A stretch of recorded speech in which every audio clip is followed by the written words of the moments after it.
இந்த தூண்டில் கஜா வந்து டைட்டில் பத்தி கேட்டிருந்தீங்க. முதல் கேட்ட கேள்வியே அதுதான். அவரை பத்தி சொல்றாரா? உங்களை பத்தி சொல்லியாச்சு. திரும்பி ஆடிட்டு இருக்கு போய் நெட்ஸ் இந்த வேட்டி அவுந்துருச்சு. இப்போ நம்ம அதை மேட்ச் பண்ணணும். அப்ப என்ன பண்ண ஸோ அதில் வந்து சொன்னாங்க மிக மிக இளமையான இயக்குனர் உருவாராரு அப்படின்னு சொல்லிட்டு. அப்படி சொல்லலையே, வீடியோ இருக்கு, போட்டு காட்டவா? 4 கேள்விக்கு 6 நிமிஷம் பதில் சொன்னா 4 பிரேக் கொடுக்கணும். நீங்க சொல்லுங்கிறீங்க, அப்புறம் 5 நிமிஷம் கிளம்புறேன்.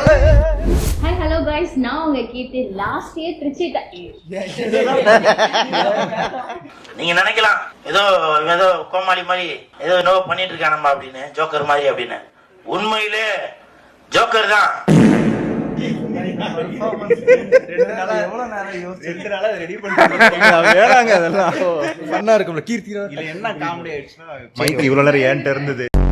ஹாய் ஹலோ கைஸ், நான் உங்க கீர்த்தி. லாஸ்ட் இயர் ஸ்ரீரங்கத்து தேவதைன்ற செம்மையான ஒரு பைலட் ஃபிலிம் திருச்சியில பண்ணாங்க. இப்போ அதே டீமோட அடுத்த பைலட் தூண்டில் கஜா, அந்த டீமோட தான் நான் இப்போ ஜாயின் பண்ணிருக்கேன். வாங்க, we have to collect more details. Okay, தூண்டில் கஜா அந்த டீமோட தான் நான் இப்போ இருக்கேன். இப்போ உங்களோட ரோல் என்ன, தூண்டில் கஜா அப்படின்னா என்னன்றதை நீங்க ஃபர்ஸ்ட் சொல்லிருங்க. நான் தான் அரவிந்த் திரு, இந்த படத்தோட டைரக்டர். தூண்டில் கஜாங்கிற இந்த படம் எடுத்திருக்கோம். இவர் வந்து வரிஷ். இவர் வந்து இந்த படத்தில் வந்து எக்ஸிக்யூட்டிவ் ப்ரொடியூசராக இருந்திருக்காரு. ப்ரீ ப்ரொடக்ஷனில் ஃபுல்லாக ஒர்க் பண்ணார், போஸ்ட் ப்ரொடக்ஷன்லேயே ஃபுல்லாக ஒர்க் பண்ணார். பட் ப்ரொடக்ஷன் அப்போ மட்டும் அவரால் வர முடியல, கொஞ்சம் பிஸி ஆகிட்டார். அடுத்து வந்து சூர்யா ப்ரோவை பற்றி சொல்லவே வேணாம், நம்ம அடுத்த ஆள் போயிடுவோம். ஓகே, எல்லாவும் பார்த்துப்பா, ரொம்ப நன்றி. இல்லை, சூர்யா ப்ரோ ஃபஸ்ட்டு கதை நாங்கள் ரெடி பண்ணும் போது ஒரு ஐடியா இருந்தது. நான், வரிஷ் ப்ரோ, அப்புறம் உமாசங்கர் அவங்களாம் பேசிகிட்டு இருந்தோம், ஆலன்லாம். இவர்கிட்ட வந்து ஒரு ஸ்ரீரங்க தேவதை ஷூட்டிங் அப்போ ஒரு ஒன்லைன் மட்டும் சொன்னேன். அதுக்கே ரொம்ப எக்ஸைட் ஆகி ஒரு மாதிரி டான்ஸ் ஆட ஆரம்பிச்சிட்டாரு. அதில் அங்கேருந்து ஆரம்பிச்சது. இவருமே ஸ்கிரிப்டில் வந்து நிறையா கான்ட்ரிபியூட் பண்ணியிருக்காரு. அவங்க சுகன்யா, அவங்களும் இந்த படத்தில் ஒரு இன்ட்ரெஸ்டிங்கான ரோல் பண்ணியிருக்காங்க. ஹாய், நான் சுகன்யா. இதில் ஆக்சுவலி ஒரு நல்ல ரோல் பண்ணியிருக்கேன். அண்ட் ரொம்ப இன்ட்ரெஸ்டிங்காக இருந்தது. இது பண்ணுறப்போவே எனக்கு ரொம்ப எக்ஸைட்டடாக இருந்தது, எப்போ வரும், இப்படி எல்லாருக்கும் ரீச் ஆகும்னு.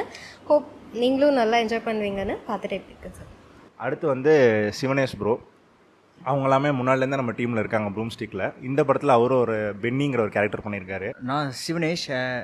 தூண்டில் கஜா டீமுக்குள்ளே நான் எப்படி வந்தேன்னு எனக்கு அது ஒரு மிஸ்ட்ரி மாதிரி தான் இருக்குது. திடீர்னு உள்ளார வந்தோம். ஸ்கிரிப்ட் ஒரு ஆல்ரெடி அவர் கையில் வச்சுருந்தார்.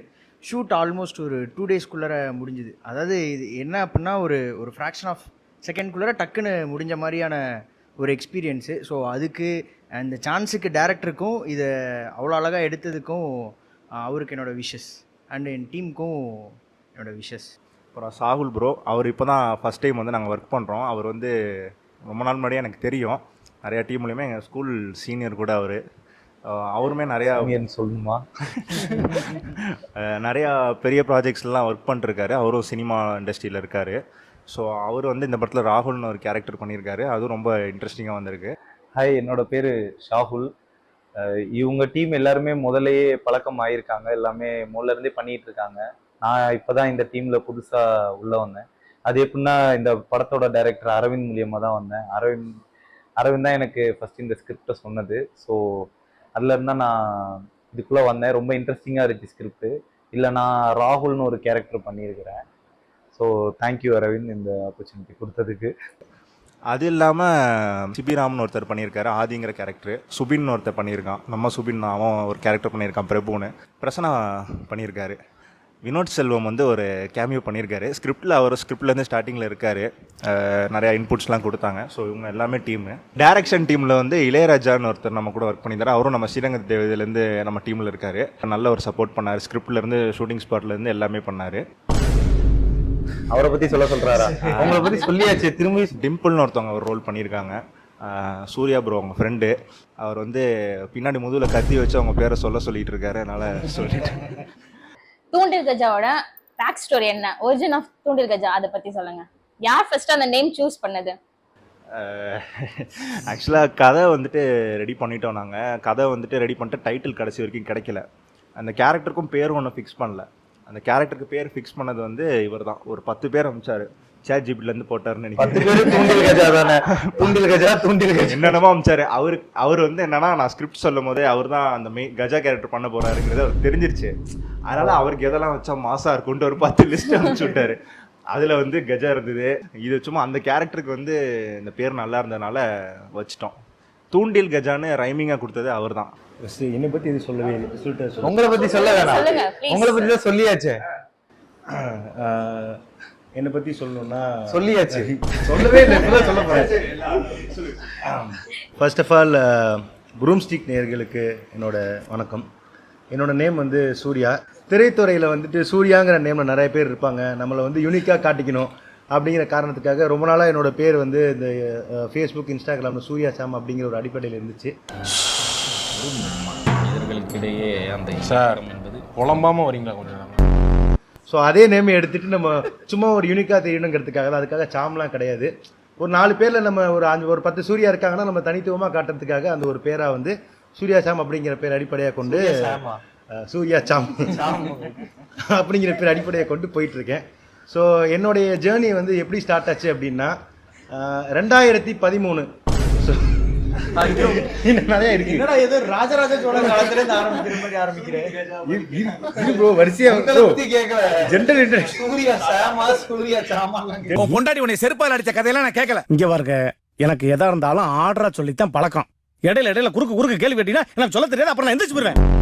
2013. ஸோ அதுதான் வந்து பார்த்தீங்கன்னா வந்து இந்த கார்த்திக் சுப்ராஜ், நலன்குமார் சாமி அவங்களாம் வந்து ஷார்ட் ஃபிலிம் எடுத்து ஃபீச்சர் ஃபிலிம் போன அந்த ஒரு டைம். ஸோ அப்போ தான் என்னோட ஜேர்னி வந்து ஸ்டார்ட் ஆச்சு. அப்போ வந்து நான் 9th to 10th ஸ்டாண்டர்ட் போகிற அந்த டயத்தில் இருந்தேன். அவங்க கூட ஒர்க் பண்ணல, அவங்கள பார்த்து அவங்கள மாதிரி நம்மளும் ஒரு டீமாக வரணும் அப்படின்னு சொல்லி ஸ்டார்ட் பண்ண ஒரு நோக்கம் தான் அது. ஸோ அந்த டயத்தில் வந்து எனக்கு தெரிஞ்சவங்களாம் என்னோட சர்க்கிளில் வந்து இந்த ஷார்ட் ஃபிலிம்ங்கிற ஒரு ட்ரெண்டை உருவாக்கி பண்ணிட்டு இருந்தாங்க. ஸோ நானும் வந்து என்னோட தங்கச்சியோட ஸ்ட்ரீட் ஃப்ரெண்ட்ஸ்லாம் வச்சு ஒரு சைல்டு லேபர் கான்செப்ட் பண்ணி அப்படி தான் என்னோட ஜேர்னியை ஸ்டார்ட் பண்ணேன். நான் ஃபஸ்ட்டு பண்ணது வந்து 10th ஸ்டாண்டர்டில். அதுக்கப்புறம் அதே இது என்னுடைய சர்க்கிளில், என்னோட ஃப்ரெண்ட்ஸ் சர்க்கிளில் வந்துட்டு எல்லாருமே இதேமாரி சினிமாவில் இன்ட்ரெஸ்டாக இருக்கவங்கலாம் ஒன்றிணைச்சு ஃப்ரெண்ட்ஸாக வந்து ஒரு படம் பண்ணோம். அப்போ பார்த்தீங்கன்னா வந்து என்டிவின்னு சொல்லிட்டு ஒரு லோக்கல் சேனல் இருக்குது. ஸோ அந்த என்டிவி லோக்கல் சேனலுக்கு வந்துட்டு பார்த்தீங்கன்னா அப்போ ஷார்ட் ஃபிலிம் ஃபெஸ்ட் நடந்துச்சு. அதுக்கு வந்து நாங்கள் படம் பண்ணி அனுப்பினோம். ஸோ அதில் வந்து சொன்னாங்க, அந்த மொத்த டீம்லேயே வந்து நான் ஒருத்தன் தான் வந்து 10வது படிச்ச பையன், மிக மிக இளமையான இயக்குனர் உருவாராரு அப்படின்னு சொல்லிட்டு. வீடியோ இருக்கு, போட்டு காட்டவா? எல்லாரும் ஒரு ஜென்ரல் இன்ட்ரடக்ஷன் கொடுத்து பயோகிராஃபி எடுத்துட்டு இருக்காங்க. டீ காஃபி எதுவும் சாப்பிடணும்னா சாப்பிட்டு வாங்க பேசிட்டு தான் இருப்பாரு. அந்த மாதிரி வந்து ஜேர்னி ஸ்டார்ட் பண்ணி, ஸோ என்னை சுற்றி இருக்கவங்கலாம் வந்து இன்ட்ரெஸ்டாக இருக்கவங்கலாம் பிடிச்சி அவங்க எனக்கு வந்து நடிக்கிறதுக்கு ஆப்பர்ச்சுனிட்டி கொடுத்து ஒரு 25+ ஷார்ட் ஃபிலிம்ஸ்லாம் ஆக்ட். யார் கொடுத்தது ப்ரோ? சுற்றி இருக்க சர்க்கிளில் இருக்க ஃப்ரெண்ட்ஸ் சர்க்கிள். யாராவது ஒருத்தர் இல்லையா? அந்த ஒருத்தரை காட்டினீங்கன்னா கொஞ்சம் நல்லா இருக்கும். அவர் வந்து 25 ஷார்ட் ஃபிலிம்ஸ் நடிச்சிருக்காரா. இந்த படத்துல வந்து என்ன பண்ணாருன்னா, எனக்கு டைட்டில் கார்டு போடுன்னு ஒத்த காலில் ஸ்டார்டிங்ல அதை நான் போடலைங்கிறதுக்காக இப்போ ரெஜிஸ்டர் பண்ணுறாரு. ஸோ அப்படி ஸ்டார்ட் ஆகி மை டியர் எக்ஸ் அப்படிங்கிற ஒரு வெப் சீரிஸில் லீடாக ஆக்ட் பண்ணியிருக்கேன். ஸோ அந்த ஜேர்னியை தொடர்ந்து இப்போ வந்து தூண்டில் கஜாவை வந்து நான் ஆக்ட் பண்ணியிருக்கேன். அஜித் சார் சொன்ன மாதிரி என்னோட பேரை வந்து நானா செதுக்குதுன்னு நீங்க சொல்ற மாதிரி இருக்கு. ஆமா, இங்க வேற வழி இல்ல. நம்மள மாதிரி ஆட்கள் வந்து இவர்தான் ஒரு பேரை வைக்க சொல்லி ஆரம்பிச்சாரு. இந்த தூண்டில் கஜா வந்து எப்படி வந்து இந்த டைட்டில் பத்தி கேட்டிருந்தீங்க. ஸோ தூண்டில் கஜா வந்து கேட்ட கேள்வியே அதுதான். இன்ட்ரோடக்ஷனே கொடுக்க விடாம சூர்யா சாம, சூர்யா சாமலா இருக்கு. இல்ல ப்ரோ, நம்ம யாரு என்ன ஏதுன்னு சொல்லிட்டு கன்ஃபியூஸ் பண்ணிட்டீங்க. எங்க தூண்டில் கஜாவோட டைட்டில். ஸோ வந்து அரவிந்த் இந்த கதையை சொன்னோன்னே இதுக்கு ஜாலியான ஏதாவது ஒரு டைட்டிலாக வேணும் அப்படின்னு சொல்லிட்டு நிறைய டிஸ்கஷன் போச்சு. அவன் 2-3 இது சஜஸ்ட் பண்ணான். கேங் ஸ்டார் அப்படின்னு சஜஸ்ட் பண்ணான். கேங்ஸ்டர் ஓகே, அதில் ஸ்டார் இருக்கு, ஸ்டார் சிம்பிள் கொடுத்து நீங்கள் ஒரு ஸ்டாரு அப்படிங்கிற மாதிரி ஒரு ஐடியாலஜியில் கொடுத்தான். அந்த கேரக்டர் ஒரு ஸ்டாரு. நான் ஏன் இந்த டைட்டில் சஜஸ்ட் பண்ணேன்னா, தொட்டி ஜெயா மாதிரி இந்த கஜாக்கு வந்து ஒரு இது தேவைப்பட்டுச்சு. அப்ப நான் கேரக்டர் ஒர்க் பண்ணா நம்ம கேரக்டரை டைட்டிலா வைக்க சொல்லலாம். அப்படி படத்துக்கும் தூண்டில் கஜா மெயின் கேரக்டர் தான். பட் அது இல்லாமல் இவங்க ராகுல் பண்ணியிருக்காங்க, அவங்களுக்கு ஒரு கதை வரும். அந்த ஆதி, பென்னி இவங்களுக்கு ஒரு தனி ஸ்டோரி போகும். மொத்தமாக 3 ஸ்டோரி வந்து ஜாயின் ஆகி ஒரு இது மாதிரி ட்ராவல் ஆகும். தூண்டில் கஜான்னு ஏன் வச்சோன்னா, அந்த கேரக்டர் கொஞ்சம் புல்லிங்காக இருக்குது, அட்ராக்டிவாக இருக்குது, கொஞ்சம் பெக்யுலராக இருக்குது. ஒரு ஜங்ஷன் மாதிரி அந்த கேரக்டர். ப்ளஸ் வந்து நமக்கு அந்த பேர் கேட்ட ஒரு மாதிரி வித்தியாசமாக என்னடா தூண்டில் கஜான்னு ஒரு ஃபீல் எல்லாருக்கும் கொடுத்துச்சு. அதனால வச்சோம். கதைக்கு தேவைப்படுறனால வச்ச முடிஞ்சு. ஓகே, அத சொல்றதுக்கு தான் இவ்வளவு நேரமா நான் 25 படம் நடிச்சிருக்கேன்.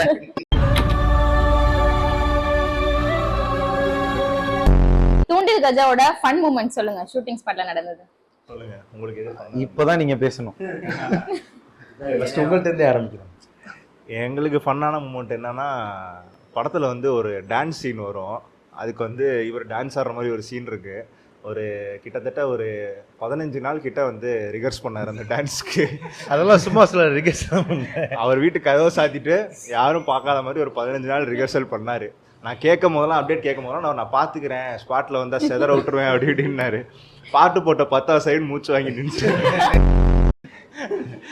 என்னன்னா நல்லா ஆடினார் ஆக்சுவலாக. ஆனால் அது டான்ஸாங்கிறது நீங்கள் பார்த்து தான் டிசைட் பண்ணணும். அதில் என்ன ஆனால் அந்த பர்டிகுலர் சீன் எடுக்கும் போது சாகுல் ப்ரோ ஃப்ரெண்ட்ஸ் ஒரு 3 பேர் வந்துட்டாங்க, சிபி அவரோட ஃப்ரெண்ட்ஸ் ஒரு 3 பேர் வந்துட்டாங்க. ஷூட்டிங்ஸ் பற்றி ஆடியன்ஸ் அதிகமாகிட்டாங்க, கூட்டம் அதிகமாகிடுச்சு. எல்லாரும் சோர்வாக இருந்தாங்க காலிலேருந்து ஷூட் பண்ணிட்டு. கரெக்டாக அந்த டான்ஸ் சீன் வரும்போது செம்ம எனர்ஜி ஆகிட்டாங்க. நான் கேமரா எடுத்துகிட்டு சுற்றுறேன், எனக்கு முன்னாடி 10 பேரும் 15 பேரும் கேமரா முன்னாடி சுற்றிட்டு இருந்தாங்க. செம்ம ஃபன்னாக இருந்தது. அது எல்லாம் என்ஜாய் பண்ணாங்க ஒரு டான்ஸை. அதோட பிடிஎஸ் கூட இருக்கும். ஸோ அதுதான் எனக்கு ஃபன்னான மூமெண்ட். ஓகே, ஃபன்னான மூமெண்ட் இருக்குது, ஒரு 5 நிமிஷம் ஆகும்.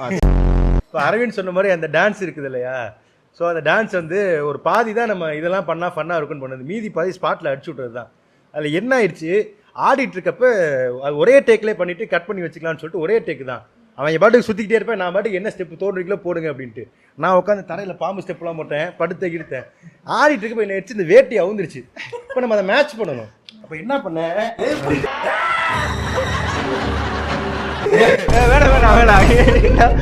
தம்பி முதல்ல போட வேண்டியதை போடுங்க, கண்ணு 2 கூசுது. சாரி அவுந்த வேட்டியை அப்படியே தலையோட எடுத்து இப்படி வச்சு காவடி மாதிரி ஆட ஆரம்பிச்சிட்டேன். அதை வேணா கட் பண்ணிட்டோம். இந்த ஸ்டெப்ல எங்க போய் நெட்ல போய் பாத்தீங்களா? இந்த மாதிரிலாம் நான் பார்த்ததே இல்ல. இதெல்லாம் உருவாக்குறோம் நம்ம. காமெடி வேண்டாம் நான் சொல்லிட்டேன், நானு காமெடி பண்ணாதன்னு சொல்லியிருக்கேன் நானு. நம்ம வந்துங்க காமெடி டான்ஸரு.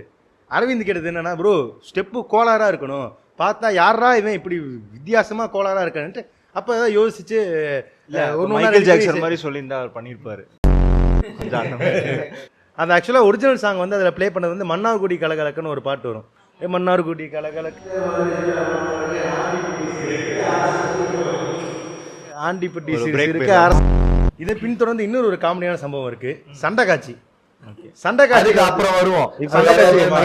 அதாவது நான் 10 கொஸ்டின் எழுதி வச்சிருந்தேன், நீங்க எல்லாத்துக்கும் ஒரே இதுல பதில் சொன்னீங்கன்னா அது கேட்கும்போது என்ன பதில் சொல்லுவீங்க? சரி, சண்டை காட்சி ஏற்பாடு பத்தி பேசிக்கலாம். உங்க சீன் எல்லாம் பார்த்த ஸ்ரீரங்க தேவதையில எல்லாம் அப்படியே அமைதியா இருந்ததுங்க. இதுல ஒரு 8 விட்டீங்க பாருங்க, எங்க போனாருடா இவரு இந்த மனுஷன். அதுதாங்க இருக்கிறதுல ஃபன்னான மூமெண்ட். மறுபடியும் அவனை அடி அடி அடிச்சாங்க. நீங்க ஸ்பாட்லயே பண்ணீங்களா இல்ல பிராக்டீஸ் பண்ணி அந்த மாதிரி சீன் வந்து கம்போஸ் பண்ணி எட்டி வச்சீங்களா? இல்ல, பிராக்டிஸ் டெய்லி இருக்கிறது தான், அது பிரச்சனை இல்ல. ஆனா அன்னைக்கு இருந்த வேகத்துக்கு கண்டிப்பா இவனை க்ளோஸ் பண்ணணும் முடிவுல தான் இருந்தோம். அதனால இருக்கிறதுலே ஃபன்னான பர்சனல் வெஞ்சன்ஸ் அதுல வந்து இறக்கிடுவீங்க. வெஞ்சன்ஸ், அதுக்கு அப்புறம் பிரைவேட் வெஞ்சன்ஸ் எல்லாமே இருக்கு அதுல. உனக்கு யாராவது பழைய ஃப்ரெண்ட் இருக்காங்களா? நம்பாத. நான் பார்த்தப்போ வந்து அவரோட ஃபைட்டு தான் வந்து ஃபன் மூமெண்ட்டாக இருந்தது. ஃபைட் சீன் மாதிரி இல்லை, ஃபன்னான மூமெண்ட்டாக இருந்தது. அண்ட் டிம்பிள் அவங்கள பற்றி சொல்லியிருந்தாங்கல்ல, அந்த கால் வந்து எனக்கு பயங்கர ஃபன்னாக இருந்தது. அது ஜஸ்ட் பார்க்குறப்போவே அவங்களுக்கும் ரொம்ப பிடிக்கும்னு நினைக்கிறேன். நானும் ஒன்றும் புதுசாக சொல்ல போகிறது இல்லை, அவர் டான்ஸ் மூமெண்ட் தான் இருக்கிறதுலே ஃபன்னாக இருந்துச்சு. அப்புறம் அந்த ஃபைட்டும் ரொம்ப ஃபன்னாக இருந்துச்சு. அவர் நடிக்கிறத பார்க்கவே ஒரு ஃபன்னாக தான் இருந்துச்சு. கண்டிப்பாக அதை எல்லாரும் படம் பார்க்கும்போது ஃபீல் பண்ணுவாங்க. கண்டிப்பாக நீங்கள் எதுக்காக பண்ணீங்களோ அது வந்து ஆடியன்ஸ்ட போய் சேர்ந்துடும். கண்டிப்பா. நீங்க படம் பாத்தீங்க, உங்களுக்கு அவர் என்ன பேசுற சொல்லி நிறுத்துக்கலடா, அவன் நிறுத்துற அப்படி வந்துட்டே போடுறா. அதே மாதிரி தான் டப்பிங்ல ஆனால் பிரிச்சுருவேன் ப்ரோ, 10 நிமிஷம் செதற விட்டுருவேன். இன்ஜினியர் பார்த்து எனக்கு மாலை போடுவான் அப்படிம்பாரு. கடைசியில நாங்க தான் இன்ஜினியருக்கு மாலை போட்டு ஒரு பிரேக் விட்டுலாமா? 4 கேள்விக்கு 6 நிமிஷம் பதில் சொன்னா 4 பிரேக் விடணும். நீங்க சொல்லுங்கிறீங்க, அப்புறம் 5 நிமிஷம்